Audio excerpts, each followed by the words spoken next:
Halo teman-teman semuanya, semangat pagi dan salam capit, salam sejahtera untuk kita semua.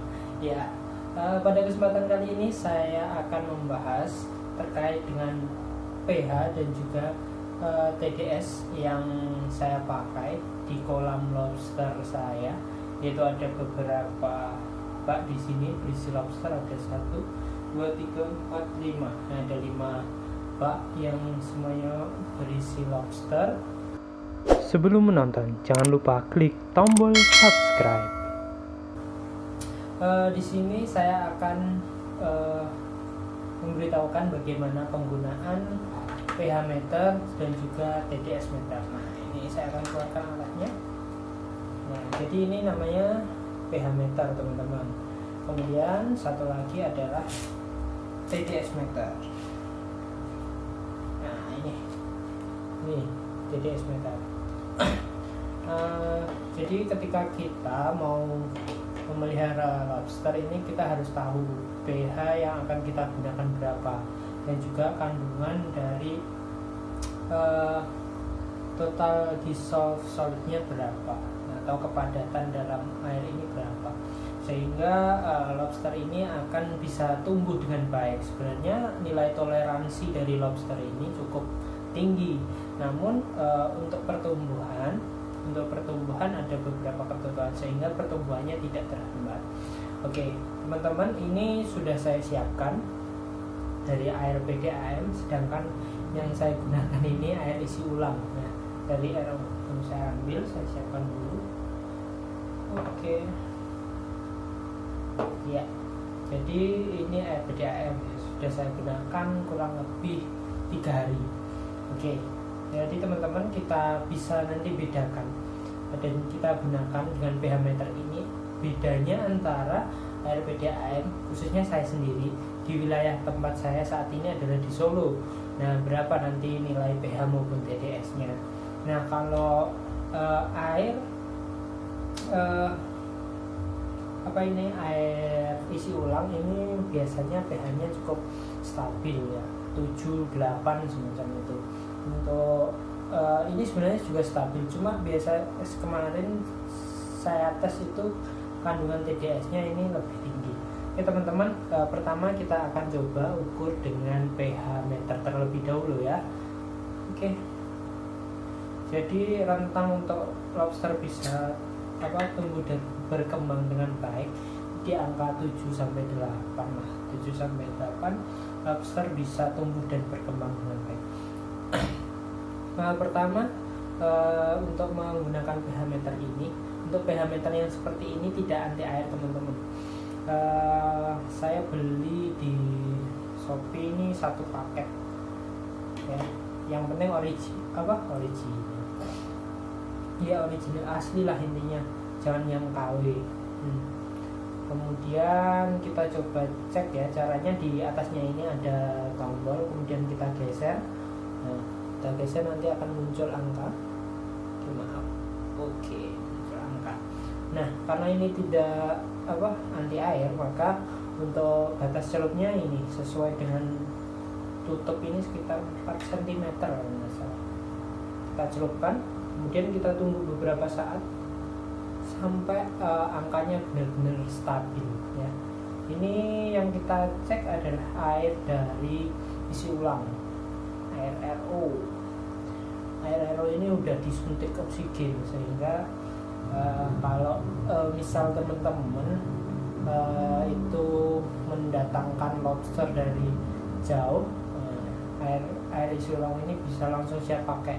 Kalau air sumur, air DAM seperti itu, kita harus mengendapkan terlebih dahulu kurang lebih 12 jam atau lebih waktunya, sehingga kadar seperti amoniaknya itu terbawa oleh udara. Nah, ini teman-teman, untuk pH untuk air ini sudah saya gunakan kurang lebih 2 hari. pH-nya kurang lebih 8 lebih 2, jadi 8,2. Nggak kelihatan ya? Bisa kelihatan nggak? Nah, ini bisa 8,2.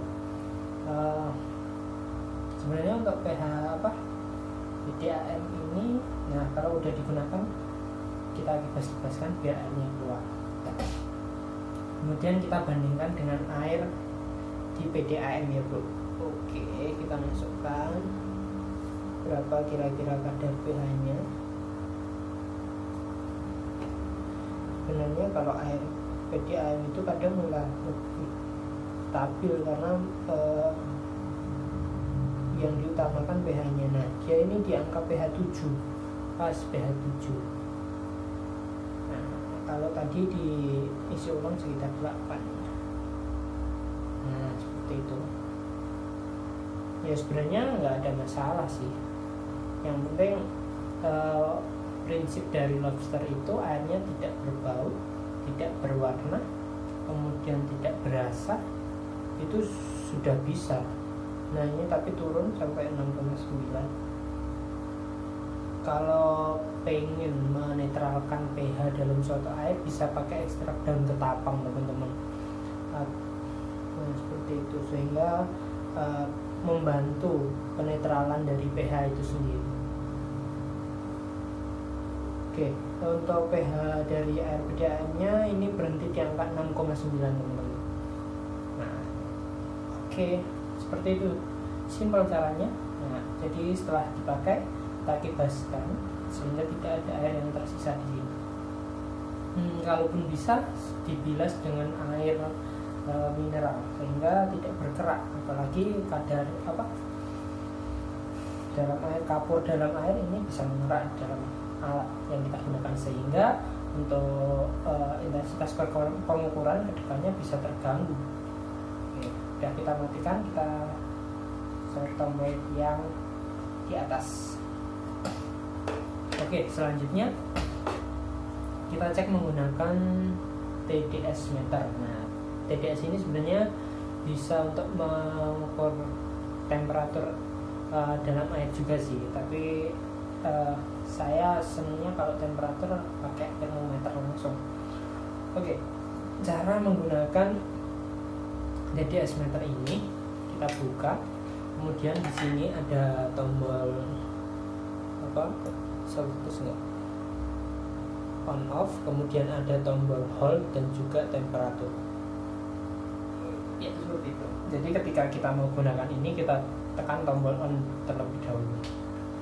Nah ini seperti ini teman-teman, 0 ya. Jadi kita masukkan alat ini kita cek di air air isi ulang terlebih dahulu. Nah sampai 4 cm. Nah kalau untuk TDS meter ini relatif lebih cepat pengukurannya.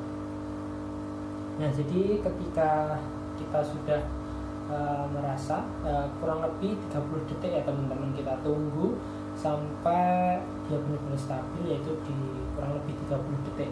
Kemudian setelah selesai kita pencet angka hold ya.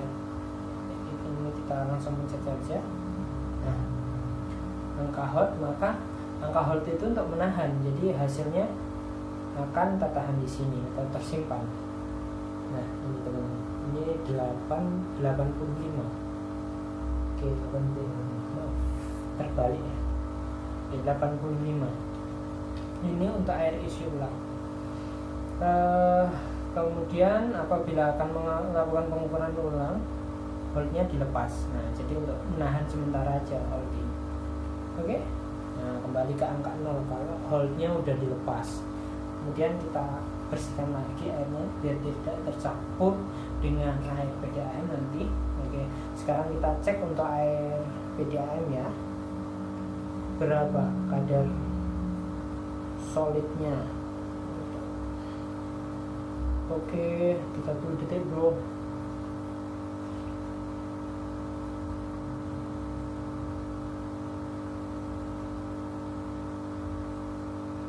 Oke, kita anggap sudah ya.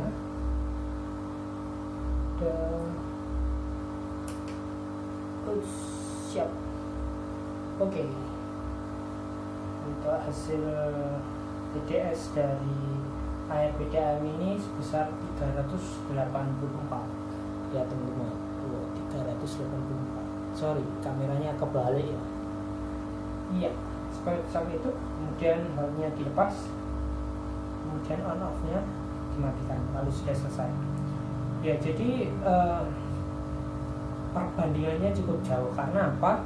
Memang air PDAM diolah sebegitu rupanya, harus penambahan klorin dan lain sebagainya, sehingga bisa kita gunakan untuk kebutuhan sehari-hari. Sedangkan untuk air minum memang ketentuannya untuk air yang bermineral dan beroksigen, memang untuk kita minum harus benar-benar kadar amonia dan lain sebagainya memang harus dihilangkan. Maka dari itu air isi ulang itu kan benar-benar pakai alat yang canggih lah istilahnya semacam itu.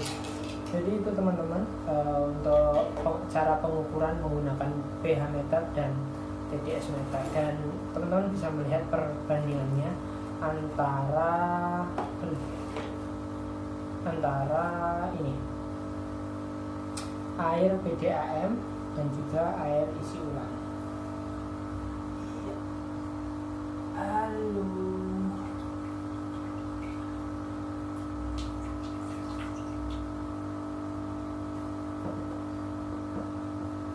Ya, saya akan mengambil nih. Halo. Naik. Oke. Ya, ini dia lobster air tawar saya ya. Halo. Tuh. Ini dia.